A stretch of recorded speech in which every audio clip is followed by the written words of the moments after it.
Desatornillamos los tornillos de la carcasa intermedia. Retiramos los tornillos. Retiramos la carcasa intermedia.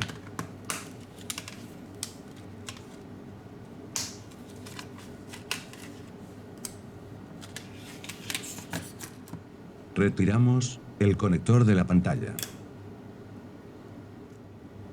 Retire la cámara delantera y la cámara trasera.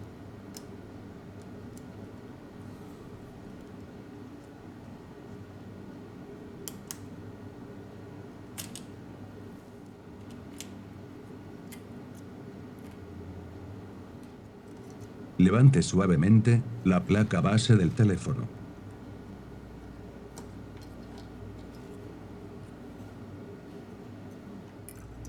Levantamos el vibrador que está pegado al chasis de la pantalla.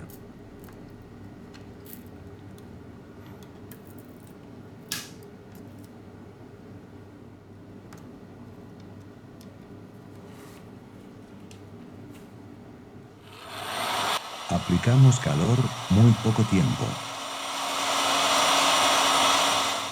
Levantamos el auricular con mucho cuidado, aplicando calor.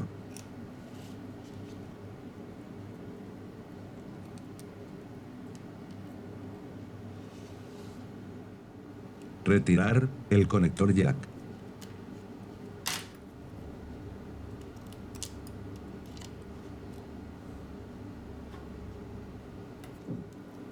Retire el flex.